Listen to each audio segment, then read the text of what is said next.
Ya, assalamualaikum warahmatullahi wabarakatuh. Waalaikumsalam warahmatullahi wabarakatuh. Oke, bagaimana kabarnya hari ini? Sehat? Sehat. Oke, masih semangat ya untuk pembelajaran IPS? Oke, untuk menambah semangat kalian hari ini, mari kita ice breaking terlebih dahulu. Boleh berdiri dulu semuanya?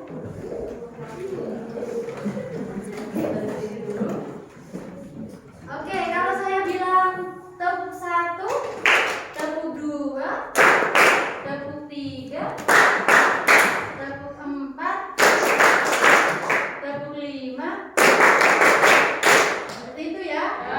Oke, konsentrasi. Konsentrasi dimulai. Tepuk 1, tepuk 2, tepuk 3, tepuk 5. Loh, kalau tepuk 4 kan gini. Kalau tepuk 5 tambahin 1. Itu paham? Oke, tepuk 1, tepuk 3, tepuk 5, tepuk 4 2 kali. Ya, masih gak fokus. Tepuk 5,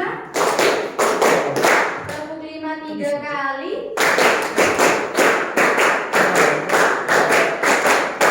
Oke, sudah fokus. Silakan duduk kembali.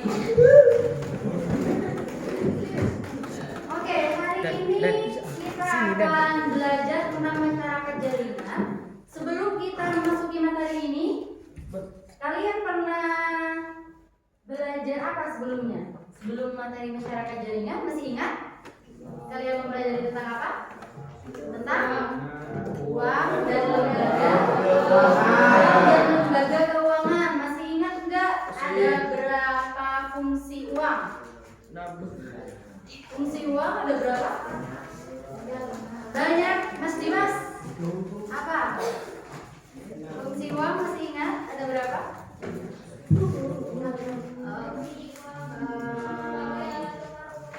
Ya. Sebagai alat tukar umum dan sebagai satuan hitung. Itu berarti ada dua. Ya enggak, memang banyak. Tetapi yang paling diglobalkan itu ada dua. Sebagai alat tukar umum seperti pada umumnya kalian beli untuk ditukar, dan sebagai turunannya itu seperti kalian menyimpan uang di bank. Itu adalah fungsi turunannya, dan fungsi aslinya itu sebagai alat tukar. Gitu. Nah, bentuk uang itu tidak hanya berbentuk cash, ya enggak? Selain cash berbentuk elektronik atau digital atau berbentuk saldo, dan masyarakat jaringan ini sudah menggunakan uang digital. Namanya juga sudah masyarakat jaringan atau biasa kalian sebut dengan netizen. Apa itu netizen? Masih ingat? Netizen kepanjangannya netizen, network citizen, atau warga internet. Kalian biasa menyebutnya warganet. Oke, jadi masyarakat jaringan itu adalah masyarakat yang kesehariannya itu menggunakan HP, menggunakan jaringan. Dari mulai kalian belajar, kalian berbelanja atau beli, sampai kalian mencari informasi atau mencari tugas atau di pendidikan ya, semuanya sekarang menggunakan jaringan. Jadi memang kesehariannya itu menggunakan jaringan. Oke, kita lanjut.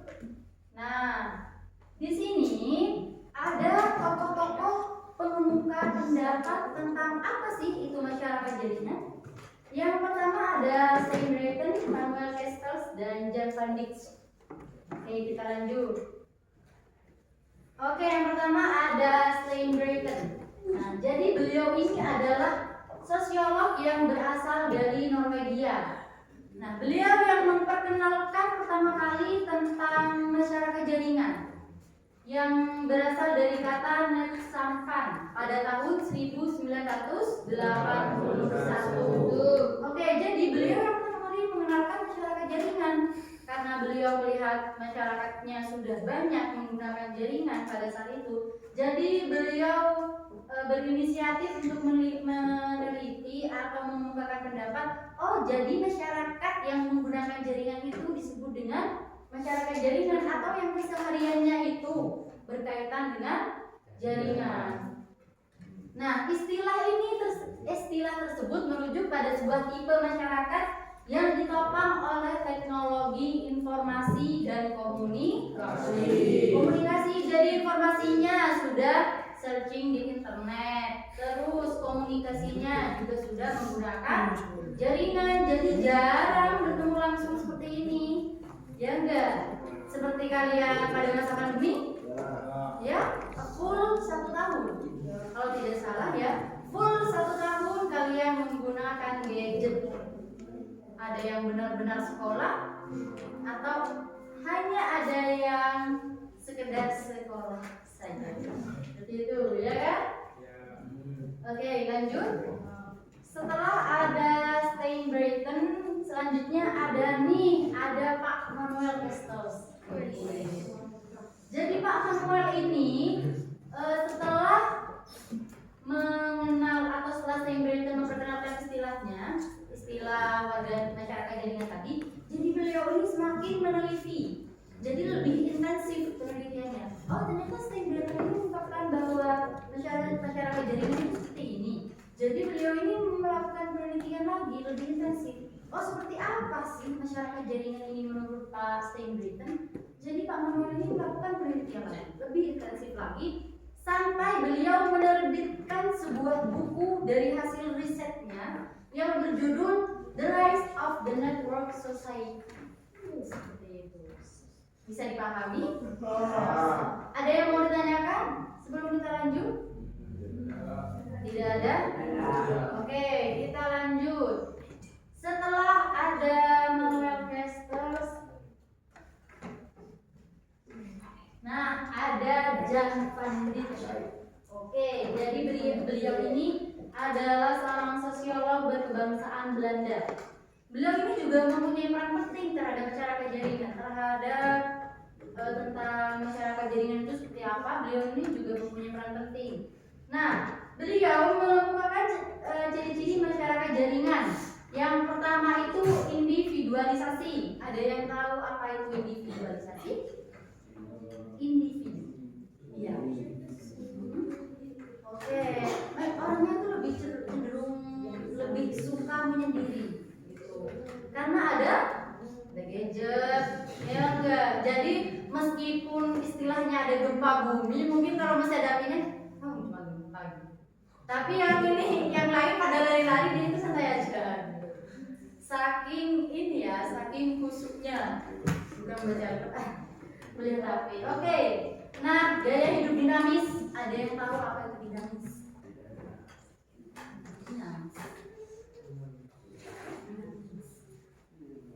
Ada yang tahu apa itu dinamis? Gaya hidup dinamis. Dinamis ini berubah-ubah atau selalu mengikuti tren.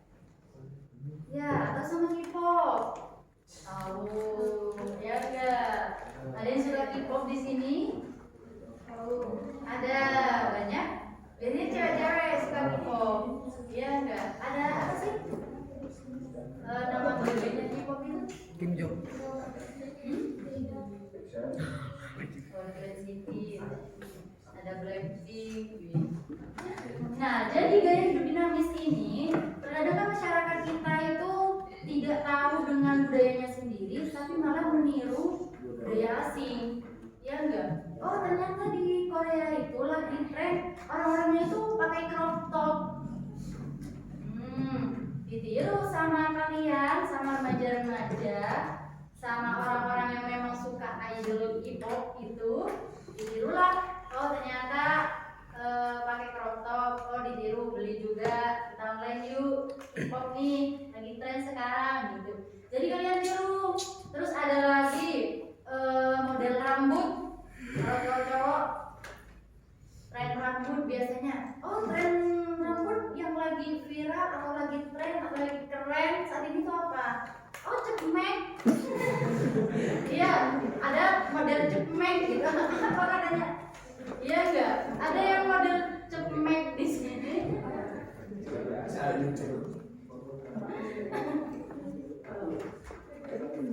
Ya, terkadang kan kalian suka meniru gaya-gaya seperti itu. Sedangkan kalau kalian ditanya, bagaimana dengan budaya Indonesia? Apakah kalian tahu? Masih bingung. Tetapi kalau saya tanya, berapa sih anggotanya Blackpink? Langsung dijawab, siapa aja namanya? Ini. Gitu. Oke, kita lanjut. Ada koneksi jejaring tersebar secara geografis. Ada yang mengerti maksudnya bagaimana? Koneksi jejaring tersebar secara geografis. Ada yang mengerti maksudnya bagaimana?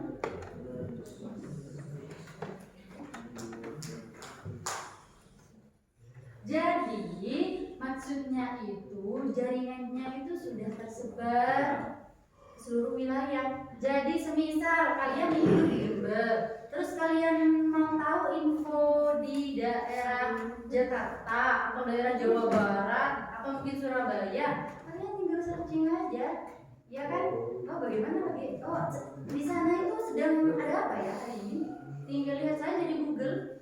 Ya enggak, karena koneksi ini sudah tersebar di pelosok pun sekarang kan sudah ada, tidak hanya di kota-kota saja, ya enggak? Oke, sebelum kita lanjut, ada yang ditanyakan? Ada yang mau ditanyakan? Tidak. Masuk. Iya.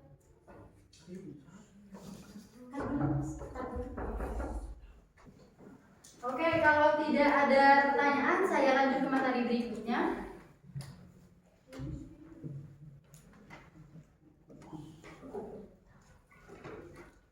Oke, nah di sini ada dampak positif dan negatif. Jadi dari masyarakat jaringan itu juga mempunyai dampak. Bukan hanya dampak positif, tapi negatif juga ada. Dampak positifnya, efisiensi waktu atau ketepatan waktu. Jadi semisal kalau kalian mengerjakan tugas, kalau mengerjakan ujian, kalau pakai komputer lebih cepat pakai komputer atau tulis? Komputer kan, karena kalian nggak perlu lama-lama mengukir bulatan itu, tinggal diklik jawaban A, tinggal tulis klik udah, ya enggak? Terus akses informasi lebih mudah. Jadi kalian mencari informasi tentang apapun di internet sekarang ada. Apa sih yang nggak ada? Ya kan, informasi apa? Informasi di mana yang kalian tidak tahu? Tinggal di searching aja seperti itu. Terus memungkinkan kolaborasi global atau kerjasama antar negara. Jadi kalau misal di negara Indonesia ini sedang butuh apa? Semisal di Indonesia ini yang lagi sulit itu BBM. Ya enggak? Terus yang banyak BBM ini negara mana kira-kira? Kalian tahu? Arab Saudi. Jadi kalau semisal Indonesia ini sedang butuh BBM atau lagi krisis BBM, tinggal kerjasama saja dengan Arab Saudi, ya enggak? Dengan adanya globalisasi atau dampak kemajuan teknologi, ya kan?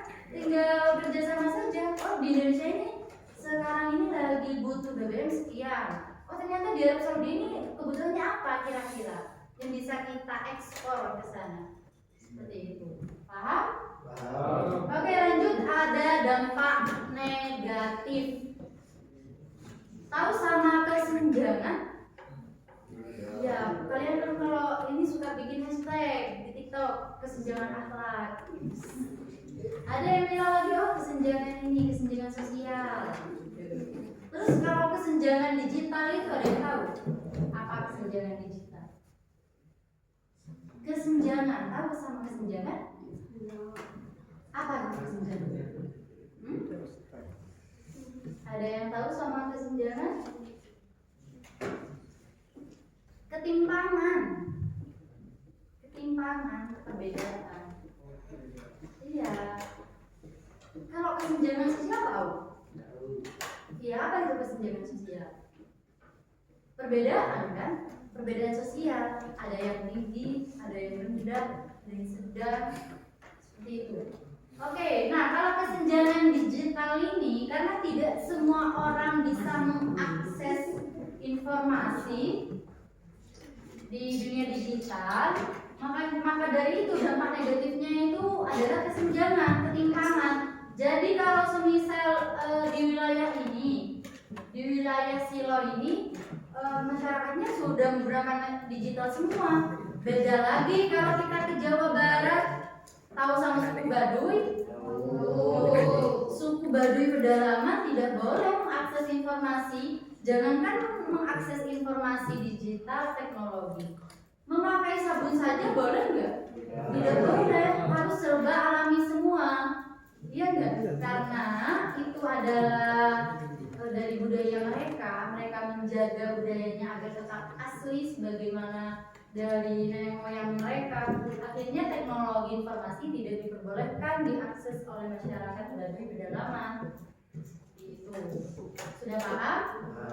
Dan kesenjangan digital ini bisa dari segi pendidikan. Oh, kalau pendidikan yang atau orang yang berpendidikan memang sudah tinggi atau sudah tahu, tentu saja mengakses informasi itu mudah atau mau memberikan informasi mudah. Beda lagi dengan orang yang tidak sekolah, yang tidak pernah sekolah dari dulu ya kan.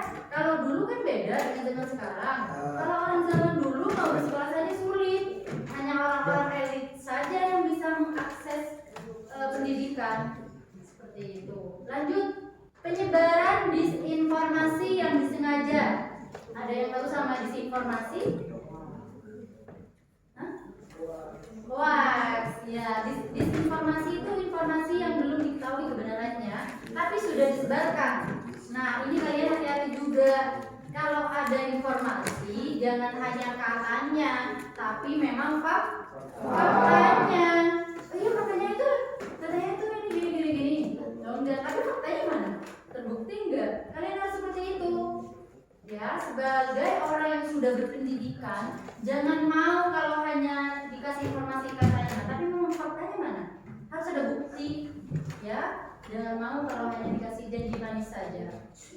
Gitu ya. Oke, lanjut. Ada potensi kejahatan cyber seperti pencurian data dan pembobolan rekening.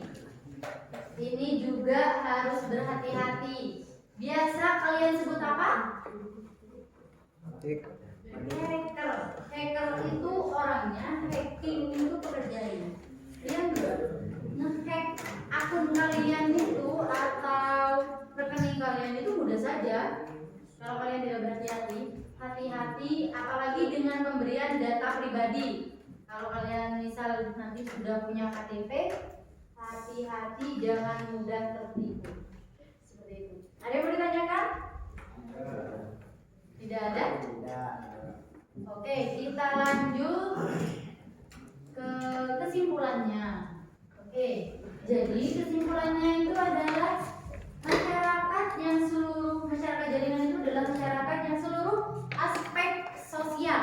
Perhatikan ya, aspek sosial mulai dari ekonomi, pendidikan, politik dan sebagainya itu dipengaruhi oleh penggunaan teknologi. Ya, ada yang bisa mencontohkan dari segi sosial, dari segi budaya enggak? Iya. Dampak dari kemajuan teknologi atau interaksi masyarakat digital terhadap budaya kita apa? Dampaknya. Gimana? Ayo, jangan takut, malu bertanya sesat di jalan. Jangan takut. Kalau salah nggak usah makan kan? Gimana? Contohnya seperti apa coba dari segi budaya?